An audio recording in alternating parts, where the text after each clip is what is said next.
Ma'am ಇನ್ನು ಅದೇ ರೀತಿ ಆಗಿ ಇವಾಗ ನಾನು ಒಬ್ಳೇ ಇರ್ತೀನಿ ಮನೆಯಲ್ಲಿ. ಓಕೆ, ವರ್ಕೌಟ್ ಹೋಗ್ತೀನಿ, ವರ್ಕೌಟ್ ಹೋಗಿ ಆದ್ಮೇಲೆ ನನಗೆ ಮನೆಯಲ್ಲಿ ಈಸಿಯಾಗಿ ಮಾಡ್ಕೊಂಡು ಬೇಕಾಗತ್ತೆ ಫುಡ್ಡನ್ನ. ಇವಾಗ ಮಾರ್ನಿಂಗ್ ಆಗಿರ್ಲಿ, ನಾನು ಮಾರ್ನಿಂಗು ಆಫ್ಟರ್ನೂನ್, ಇವಾಗ ಮಾರ್ನಿಂಗ್ ಹೋದ್ನಿ ಅಂದ್ರೆ ಸಂಜೆನೆ ಬರ್ಬೇಕಾಗುತ್ತೆ. ಇವಾಗ ಸಂಜೆ ಬಂದ ತಕ್ಷಣ ನಾನು ಮಾರ್ನಿಂಗ್ದು ಕೂಡ ಬ್ರೇಕ್ಫಾಸ್ಟ್ ಮಾಡ್ಕೋಬೇಕು, ಆಮೇಲೆ ಆಫ್ಟರ್ನೂನ್ದು ಕೂಡ ನಾನು ತಗೊಂಡು ಹೋಗ್ಬೇಕು, ಆಮೇಲೆ ನೈಟು ಕೂಡ ನಾನು ಬಂದ್ ಮಾಡ್ಕೋಬೇಕಾಗುತ್ತೆ. ಈ ತರ ಎಷ್ಟೋ ಹೆಣ್ಮಕ್ಳು ಕೂಡ ಬಂದು ಬ್ಯಾಂಗ್ಳೂರಲ್ಲಿ ವರ್ಕ್ ಮಾಡ್ತಾ ಇರ್ತಾರೆ. ಮನೆಯಲ್ಲೇನೆ ಕೂಡ ಎಷ್ಟೋ ಫ್ಯಾಟ್ ಆಗಿರ್ತಾರೆ, ಅವ್ರಿಗೂ ಕೂಡ ಡಯಟ್ ಫಾಲೋ ಅಪ್ ಮಾಡ್ಬೇಕು, ನಾನು ಚೆನ್ನಾಗಿ ಕಾಣ್ಬೇಕು ಅನ್ನೋದು ಇದ್ದೇ ಇರುತ್ತೆ. ಈ ತರ ಸಿಂಪಲ್ ಆಗಿರುವ ಆ ತರ ಎಲ್ಲ ಹೆಣ್ಮಕ್ಳಿಗೆ ಯಾವ ತರ ನೀವು ಡಯಟ್ ನ ಪ್ರಿಫರ್ ಮಾಡ್ತೀರಾ? ಮಾರ್ನಿಂಗ್ ಸಿಂಪಲ್ ಆಗಿ ಇವಾಗ ಆಲ್ಮೋಸ್ಟ್ ಜನ ಓಟ್ಸ್ ಕೂಡ ಹೇಳ್ತಾ ಇರ್ತಾರೆ. ಓಟ್ಸ್ ಆಗಿರ್ಲಿ, ಯಾವ ತರ ಡಯಟ್ ನ ಫಾಲೋ ಅಪ್ ಮಾಡ್ಬೇಕಾಗುತ್ತೆ, ಮತ್ತೆ ಯಾವ ತರ ಫುಡ್ ನ ನಾವು ಕ್ಯಾರಿ ಮಾಡ್ಬೇಕಾಗುತ್ತೆ ಇದನ್ನ? ಓಕೆ, ಒಂದು ಬಂದು ಬೇಸಿಕ್ಸ್ ನಮ್ಮ ಸಮತೋಲನ ಆಹಾರ ಅದು ರೂಲ್ಸ್ ನ ನೀವು ನೆನ್ಪಿಟ್ಕೊಬೇಕು, ಅದು ಒಂದು.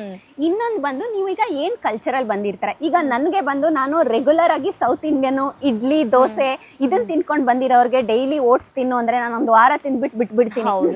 ಸೊ ಅದು ಸಸ್ಟೈನೇಬಲ್ ಆಗಿರ್ಬೇಕು. ಏನೇ ಒಂದು ಡಯಟ್ ನಾನು ತಗೊಂತೀನಿ ಅಂದ್ರೆ ಒಂದು ಲಾಂಗ್ ಟರ್ಮ್ ಅಲ್ಲಿ ಫಾಲೋ ಮಾಡೋ ಅಂತ ಡಯಟ್ ಇರಬೇಕು. ಸೊ ಅದ್ರಲ್ಲಿ ಬಂದು ಎಸ್ಪೆಷಲಿ ಈಗ ವರ್ಕಿಂಗ್ ವಿಮೆನ್ಸ್ಗೆನೆ ತಗೊಳ್ಳೋಣ. ಏನ್ ಮಾಡ್ಬೋದು ಅಂದ್ರೆ ಈಗ ಅವ್ರ ಏನ್ ಮಾಡೋದು, 1 hour ಟೈಮ್ ಕೊಡ್ಬೇಕು. ಹಿಂದಿನ ದಿನ ಕಾಳನ್ನ ನೆನ್ಸೋದು, ಮೊಟ್ಟೆ ಬೇಯಿಸ್ಕೊಳ್ಳೋದು, ಆಮೇಲೆ ತರಕಾರಿಗಳನ್ನೆಲ್ಲ ಕ್ಲೀನ್ ಮಾಡಿ ಹೆಚ್ಚಿಟ್ಕೊಂಡ್ಬಿಡೋದು. ನೆಕ್ಸ್ಟ್ ದಿನ ಬೆಳಿಗ್ಗೆ ಏನೇನ್ ತಿಂಡಿ ಮಾಡ್ಬೋದು, ಕಾಳು, ಬಾಯ್ಲ್ಡ್ ಎಗ್ ಆಯ್ತಲ್ಲ, ಅಲ್ಲಿ ಪ್ರೋಟೀನ್, ಬ್ರೇಕ್ಫಾಸ್ಟ್ ಮುಗೀತು, ತರಕಾರಿ ಇರುತ್ತೆ. ಇಮೇಲೆ ಈಗ ಮನೇಲಿ ಅವ್ರೊಬ್ರೇ ಇರಲ್ಲ, ವರ್ಕಿಂಗ್ ವಿಮೆನ್ ಅಂದ್ರೆ ಮಕ್ಳಿರ್ತಾರೆ, ಹಸ್ಬೆಂಡ್ ಇರ್ತಾರೆ. They will not eat only ಇದು ಅಲ್ವಾ, ಇದನ್ನು ಕೊಡಿ, ಅದನ್ನು ನ್ಯೂಟ್ರಿಯೆಂಟ್ಸ್ ಆಗತ್ತೆ, ಆಯ್ತಾ. ಅದ್ರ ಜೊತೆಗೆ ನೀವು ಇಡ್ಲಿ ಮಾಡಿರ್ತೀರಾ, ಅದ್ರಲ್ಲಿ ನೀವು ತಗೋಬೋದಲ್ಲ, ಸೀರಿಯಲ್ ಪೋರ್ಷನ್ ಕವರ್ ಮಾಡ್ಬೋದಲ್ಲ. ಸೊ ಆತರ ಮನೇಲಿ ಏನ್ ತಿಂಡಿ ಮಾಡ್ತೀರಾ ಅದು, ಇದು ಒಂಚೂರು, ಆಮೇಲೆ ತರಕಾರಿ. ಇನ್ನು ಮಧ್ಯಾಹ್ನಕ್ಕೆ ರಾತ್ರಿಗೆ ಎಲ್ಲ ಮೇಕ್ ಶೋರ್ ದಾಲ್ ಇರಬೇಕು, ಆಮೇಲೆ ಮಜ್ಜಿಗೆ ಕಂಪಲ್ಸರಿ, ಮೊಸರು ಮಜ್ಜಿಗೆ ಮನೇಲಿ ಸ್ಟಾಕ್ ಇರಬೇಕು, ಫ್ರೆಶ್ ಮಜ್ಜಿಗೆ ಮಾಡಿ ಇಟ್ಕೊಂಡ್ಬಿಡಿ. ಸೊ ಮಜ್ಜಿಗೆ ಮಾಡಿ ಇಟ್ಕೊಂಡ್ರೆ ಆಯ್ತು. ಕಾಳು ಬೇಯಿಸಿನೇ ಇಟ್ಬಿಟ್ರೆ ಇನ್ನ ಈಸಿ ಅಲ್ಲ, ಜಸ್ಟ್ ಒಗ್ಗರಣೆ ಹಾಕೊಂಡ್ಬಿಡ್ಬೋದು.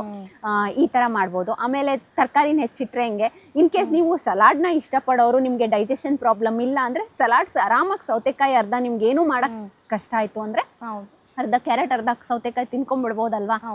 ಮೇಡಮ್, ಇನ್ನು ಏನಂತ ಅಂದ್ರೆ ಈ ತರ ಈಗಿನ ಒಂದ್ ಸ್ವಲ್ಪ ಜೆನ್ಜಿ ಗರ್ಲ್ಸ್ ಇರ್ತಾರಲ್ವಾ, ಆ ತರ ಹೆಣ್ಮಕ್ಳು ಏನ್ ಮಾಡ್ತಾರೆ, ಅಯ್ಯೋ ಡೈಲಿ ತರಕಾರಿನೇ ತಿನ್ಬೇಕಾ, ಅಯ್ಯೋ ಡೈಲಿ ಮೊಳಕೆ ಕಾಳೆ ಈ ತರಾನೇ ತಿನ್ಬೇಕಾ, ಇದಕ್ಕಿಂತ ಬೆಟರ್ ಡಯಟ್ ಅಂದ್ರೆ ಒಬ್ಬೊಬ್ರು ಹೆಂಗಂತ ಅಂದ್ರೆ ತಿನ್ನಕ್ಕೂ ಇಷ್ಟ, ಒಂದ್ ಹೊಟ್ಟೆಗೂ ಹೆಲ್ಪ್ಫುಲ್ ಆಗ್ಬೇಕು, ಒಂದ್ ರುಚಿಗೂ ಕೂಡ ಹೆಲ್ಪ್ಫುಲ್ ಆಗ್ಬೇಕು. ಈ ತರ ಹೆಣ್ಮಕ್ಳಿಗೆ ಏನ್ ಹೇಳ್ತೀರಾ, ಯಾವ ತರ ಡಯಟ್ ನ ಕೊಡ್ತೀರಾ? ಅವ್ರಿಗೆ ಆಕ್ಚುಲಿ ಹೆಣ್ಮಕ್ಳಿಗೆ ಸ್ವಲ್ಪ ಏನೇ ಅಂದ್ರೆ ಎಸ್ಪೆಷಲಿ ಟೀನೇಜ್ ಇಂದ ಒಂದು 13 ಸ್ಟಾರ್ಟ್ ಆಗ್ತಿದ್ದಂಗೆನೆ ಅವ್ರಿಗೆ ಅಪೀಲಿಂಗ್ ತುಂಬಾ ಇಷ್ಟ ಆಗುತ್ತೆ. ನೀವು ಫ್ಯಾನ್ಸಿಯಾಗಿ ಪ್ರೆಸೆಂಟ್ ಮಾಡ್ಬೇಕು. ಏನೇ ರಾಗಿ ಮುದ್ದೆ ಕೊಟ್ರು ಸ್ವಲ್ಪ ಫ್ಯಾನ್ಸಿ ಆಗಿದ್ರೆ ದೇ ವಿಲ್ ಈಟ್. ಈಗ ಸೇ ಫಾರ್ ಎಕ್ಸಾಂಪಲ್ ಅವ್ರಿಗೆ ಜಸ್ಟ್ ಒಂದು ಸಾಂಬಾರ್ ಒಳಗೆ ಸ್ಮಾಲ್ ಟೈನಿ ಬಾಲ್ಸ್ ಹಾಕಿ ಫೋರ್ಕ್ ಹಾಕಿ ಕೊಟ್ರೆ ತಿನ್ಲಿಲ್ಲ ಅಂದ್ರೆ ಕೇಳಿ, ಸೊಪ್ಪು ಸಾರು ಫೋರ್ಕ್ ಹಾಕಿ ಕೊಟ್ರೆ ತಿಂತಾರೆ.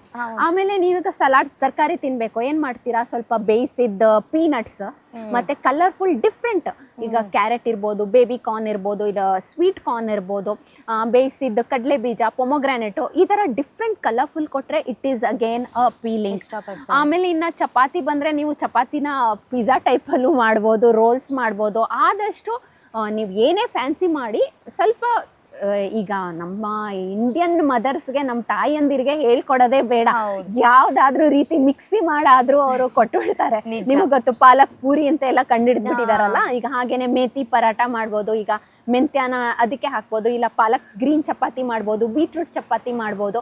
ಜಸ್ಟ್ ಅಲ್ಟಿಮೇಟ್ಲಿ ಅದು ಲುಕ್ ಚೆನ್ನಾಗಿರ್ಬೇಕು, ಅವ್ರಿಗೆ ರುಚಿನೂ ಇರಬೇಕು, ಜೊತೆಗೆ ಕಲರ್ಫುಲ್ ವೆಜಿಟೇಬಲ್ಸ್ ಇನ್ಕ್ಲೂಡ್ ಆಗಬೇಕು. ಸೊ ಆ ಥರ ಒಂದು ಐಡಿಯಾಸ್ನ ಯೂಸ್ ಮಾಡಿಕೊಂಡು, ಮತ್ತೆ ಈಗಿನ ಜೆನ್ಸಿಗಳಿಗೆ ಸ್ವಲ್ಪ fancy glasses, fancy plates. So ನೀವು ಆ ಥರ ಫ್ಯಾನ್ಸಿ ಪ್ಲೇಟ್ಸು, ಗ್ಲಾಸಸ್ಸು ಮತ್ತೆ ಶೇಪ್ಸು ಎಲ್ಲ ಚೇಂಜ್ ಮಾಡಿದ್ರು ಕೂಡ they will accept for sure.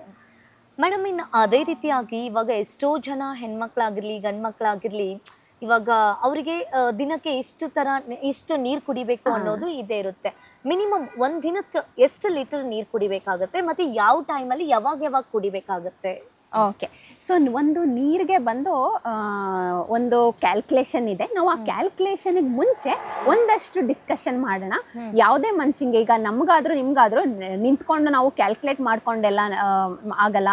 ಆಮೇಲೆ ನಾವು ಸ್ವೆಟ್ ರೇಟ್ನ ಕ್ಯಾಲ್ಕುಲೇಟ್ ಮಾಡ್ತೀವಿ, ಸ್ಪೋರ್ಟ್ಸ್ ಪರ್ಸನ್ ಎಷ್ಟು ಸ್ವೆಟ್ ಆಗ್ತಿದ್ದಾರೆ, ಆಮೇಲೆ ವೆದರ್ ಹೆಂಗಿದೆ, ಆಮೇಲೆ ಅವ್ರದ್ದು ಯೂರಿನ್ ಔಟ್ಪುಟ್ಟು ಎಲ್ಲ ನೋಡಿ ಕ್ಯಾಲ್ಕುಲೇಟ್ ಮಾಡ್ತೀವಿ. ಆದರೆ ಸಿಂಪಲ್ ಸೊಲ್ಯೂಷನ್ನು ನಿಮ್ಮದು ಯೂರಿನ್ ಕಲರ್ ಚೆಕ್ ಮಾಡ್ಕೋಬೇಕಾಗತ್ತೆ. ಯೂರಿನ್ ಕಲರ್ ಸ್ವಲ್ಪ ಈಗ ಕೇಸರಿ ಹಳದಿ ಇರಬಾರ್ದು, ಸ್ಟ್ರಾಂಗ್ ಕಲರ್ಸ್ ಇರಬಾರ್ದು, ಪೇಲ್ ಯೆಲ್ಲೋ, ಲೈಟ್ ಯೆಲ್ಲೋ, ಇಲ್ಲಾಂದ್ರೆ ಕ್ರಿಸ್ಟಲ್ ಕ್ಲಿಯರ್ ಇದ್ರೆ ನೀವು ಹೈಡ್ರೇಟ್ ಆಗಿದ್ದೀರಾ ಅಂತ. ಸ್ವಲ್ಪ ಎಲ್ಲೋ ಇಷ್ಟು ಬಂದ ತಕ್ಷಣ ನಿಮಗೆ ಗೊತ್ತಾಗಬೇಕು ನಾನು ಡಿಹೈಡ್ರೇಟ್ ಆಗಿದ್ದೀನಿ ಅಂತ ಹೇಳ್ಬಿಟ್ಟು. ಅದೊಂದು ಸಿಂಪಲ್ ಸೊಲ್ಯೂಷನ್. ಇನ್ನೊಂದು ಬಂದು, ಈಗ ನಮ್ಮ ಡಿಹೈಡ್ರೇಷನ್ ನೀರಿಗೆ ತಗೊಂಡ್ರೆ ಎಷ್ಟೊಂದು ಜನಕ್ಕೆ BP ಜಾಸ್ತಿ ಆಗೋದೇ ಡಿಹೈಡ್ರೇಷನ್ ಇಂದ, ತಲೆನೋವು ಬರೋದು ಡಿಹೈಡ್ರೇಷನ್ ಇಂದ. ಆಮೇಲೆ ಈಗ ಎಷ್ಟೋ ವರ್ಕೌಟ್ ಮಾಡ್ತಿರ್ತಾರೆ, ಬಾಡಿ ಪೇನ್ ಜಾಸ್ತಿ ಇರುತ್ತೆ, ಎಸ್ಪೆಷಲಿ ಕಾಫ್ ಮಸಲ್ ಪೇನ್ಸ್ ಬರುತ್ತೆ, ಸೋರ್ನೆಸ್ ಬರುತ್ತೆ, ಇದೂನು ಡಿಹೈಡ್ರೇಷನ್ ಇಂದಾನೆ. ಅದಕ್ಕೆ ಒಂದು ಮನುಷ್ಯನ್ಗೆ ಅವ್ರ ವೆಯ್ಟ್ ತಕ್ಕಂಗೆ ನೀರು ತಗೋಬೇಕು.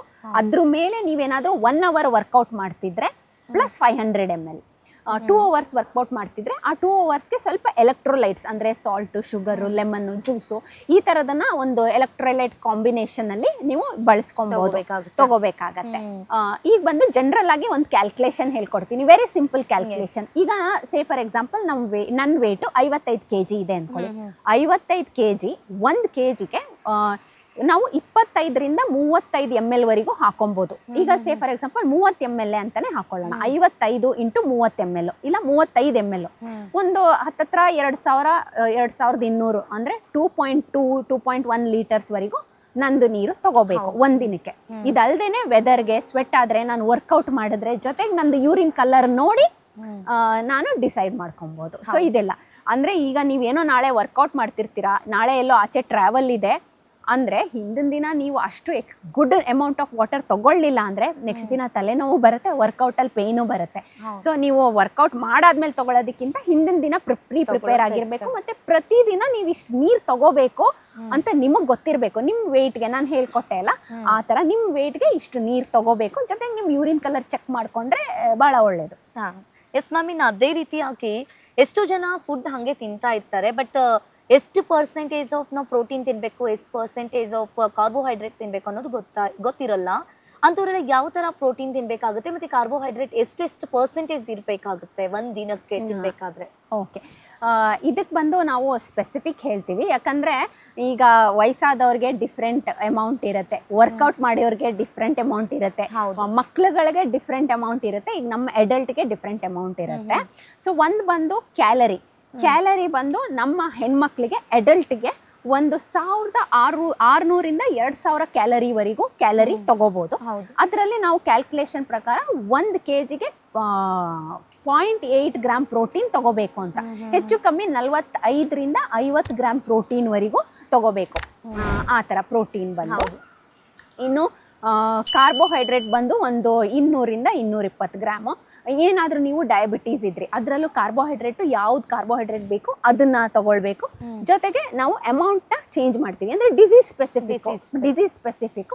ಈಗ ಇನ್ ಜನರಲ್ ಆಗಿ ನಮ್ಮ ಬಾಡಿ ರನ್ ಆಗೋದಕ್ಕೆ 0.8 gram per kg body weight ತಗೋಬೇಕಾಗತ್ತೆ. ಅದನ್ನ ನೀವು ಕ್ಯಾಲ್ಕುಲೇಟ್ ಮಾಡ್ಕೊಬೇಕು. ಯೂಶಲಿ ನಮ್ಮ ವಿಮೆನ್ಗೆ ಹೇಳ್ಬೇಕಂದ್ರೆ ಒಂದು 45ರಿಂದ 55 ಗ್ರಾಮ್ ವರೆಗೂ, ಡಿಪೆಂಡಿಂಗ್ ಅಪಾನ್ ಯುವರ್ ವರ್ಕೌಟ್. ಈಗ ನೀವು ಎಕ್ಸ್ಟ್ರಾ ವರ್ಕೌಟ್ ಮಾಡಿದ್ರೆ ಒಂದು ಎಕ್ಸ್ಟ್ರಾ ನಿಮ್ಗೆ ಸ್ಟ್ರೇನಿಯಸ್ ಕೆಲಸ ಇದೆ ಅಂದ್ರೆ ಇನ್ನೊಂದು ಸ್ವಲ್ಪ ಎಕ್ಸ್ಟ್ರಾ ಆಗ್ಬೋದು, ಆ ತರ. ಓಕೆ.